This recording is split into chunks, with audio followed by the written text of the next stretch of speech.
السلام عليكم ورحمة الله وبركاته. أهلا بيكم في مطبخ سمسمة. شايفين الجمال والعظمة دي بقى؟ ده الجندفلي اللي بناكله كده زي أزأزة في محلات الأسماك اللي بنروحها، سواء كان في اسكندرية بقى أو الساحل. هنشوف بقى الطريقة وهنشوف الخلطة الجميلة اللي معمول بيها الجندفلي وازاي نضفناه وازاي سويناه. يلا بقى نشوف الطريقة والمقادير. عشان أعمل بقى الجندفلي أو البقلاويز أو بلح البحر عندي طريقتين، عشان لازم كل الحبايات دي كلها تتفتح علشان الرمل اللي جواها يطلع. هيطلع ازاي؟ مهما نقعتي مش هيبقى فيه نتيجة، وبرده هتلاقي في قلبه رمل. احنا بننقعه في مية عادية جدا من الحنفية، دي طريقة. في طريقة تانية برضو اسرع، مية من الحنفية وبحط معاها كمية ملح كبيرة علشان يفتح معايا بسرعة، لان هو عايز مية بحر. طبعا احنا ما عندناش مية بحر، حطي كميه ملح لدرجه ان يعني ما تستحمليش ان انت تدوقيها. وعندي برضو كميه حلوه كده من الخل. دوبي الملح على قد ما تقدري وسيبيها مش اقل من ساعه، مش كل شويه نقلب فيها ولا نجيب من تحت لفوق، لان كل شويه هتتفتح البقلاويز او القواقع دي هتتفتح وهينزل الرمل يرقد تحت. فاحنا هنلمه بالراحه، او تجيبي مصفى وتحتيها بوله وتملي، وفي الاخر نشيل المصفى من البوله، هترقد الرمل تحت. هنسيبه كده مع بعض شويه، هنلاقيه كله فتح لوحده، مش اقل من ساعه. تمام. لما قعد لمده ساعه كده في الميه والملح، بصوا بقى كميه الرمل. طبعا هما كانوا اكتر من كده، انا نقعته مره واتنين، لسه هنقعه تاني كمان. لازم تتاكدي من تنظيفه كويس قوي. لمده الساعه اللي قلت لكم عليها بالملح والخل، شايفين كله فتح ازاي؟ ده ان انت لو مش مستعجله عليه. خلاص هبدا اروح انقعه تاني في بوله فيها ميه، واسيبه دقيقتين واشطفه تاني كويس قوي. بعد ما نقعته في الميه لمده ساعه، ميه وملح وخل، ونبدا بقى نعمل الخلطه او التتبيله بتاعته اللي بنلاقيها عند اغلب محلات الاسماك. هنا طاسه كده تكون واسعه، او صينيه مثلا من صواني الفرن تكون واسعه، حطيت فيها مكعب من الزبده، وهنزل بمعلقه بس صغيره كده من الزيت، مش كتير. اول ما يتسيح معايا الزبده هنزل بالمكونات اللي عندي دي. عندي ايه؟ عندي 4 أو 5 فصوص من الثوم المفروم، عندي دبس فلفل حار او بارد زي ما تحبي، او ممكن قرن فلفل احمر وقرن فلفل اخضر وجزر مبشور، وعندي شبت وبقدونس، او هتحطي كزبره خضراء. تمام. وبعدين بيتشوحوا طبعا مع بعض كده، ما بياخدش دقيقتين على النار علشان ما يجلدش وما يبقالوش طعم معانا الجندفلي. اول ما تفك معايا الزبده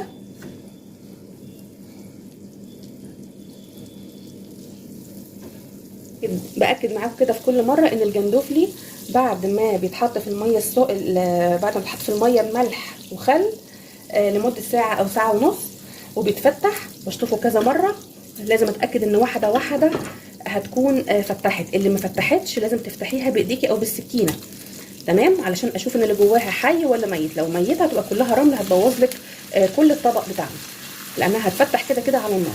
تمام. بحط الثوم، اول ما ريحته تبدا تظهر معايا كده هنزل بالفلفل الاخضر والفلفل الاحمر او دبس الفلفل.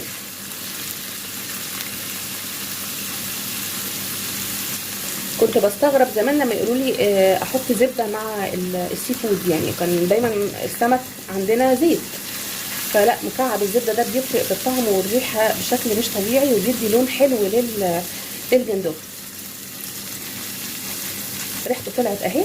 هنزل بالفلفل الاحمر والفلفل الاخضر، تشويحه على نار متوسطه. طبعا الكميات دي كميات تقديريه من عندك، لان اللي عندي انا كميه مش كبيره من الجندوفلي. عندك كميه كبيره انت بتزوديها بعينيكي كده بالنظر، وتعرفي ان الحاجه دي محتاجه مثلا ثوم اكتر، فلفل اكتر. انزل برده بشر جزرايه صغيره، مش هنزل بالكزبره او الشبت او البقدونس على حسب نوع الخضره اللي بتحبيها الا في الاخر خالص وانا بطفي عليها. كله ورا بعضه كده، وهبدا انزل بالقواقع بتاعتي او الجندوفلي. نار متوسطه عشان ما يجلدش معايا ويبقى ملوش طعم. تقلبتين في الخلطه دي وهبدا انزل بالبهارات بتاعتي. ايه البهارات بقى؟ عندك بهارات سمك هتحطي بهارات سمك وهتزودي بس معاها ملح وفلفل. انا بقى عندي نص معلقه صغيره من الكمون، نص معلقه صغيره من الكزبره الناشفه،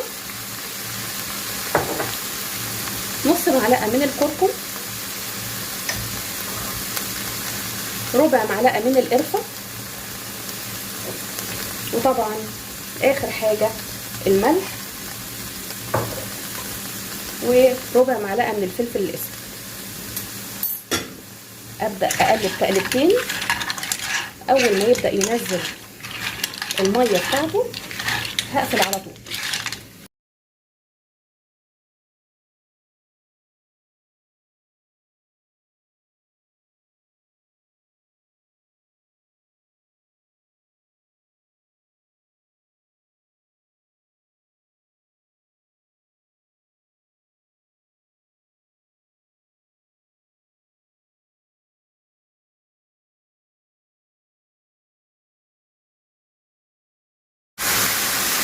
بدأ ينزل شوية مية بسيطة. هبدأ انزل بقى بالخضرة بتاعتي تقلبتين اتنين على النار واطفي على طول، ما يقعدش اكتر من كده. يعني هو كله على النار ما كملش حتى ال10 دقايق علشان يفضل القلب زي ما انتوا شايفين كده ما شاء الله. شايفين مليانة ازاي اهي. لو قعدناها اكتر من كده، شايفين مليانة ازاي، لو قعدناها اكتر من كده هتجلد وتشد ومش هيبقى لها طعم. نغرف بقى الجندوفلي بتاعنا. جبنا الطبق بقى ونبدأ نغرف الجندوفلي بتاعنا.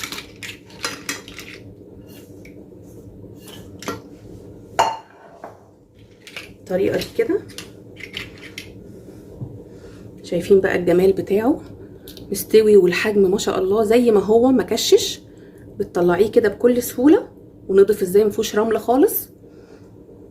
جربيه، بس اهم حاجه التنظيف مره واثنين وثلاثه زي ما قلت لكم.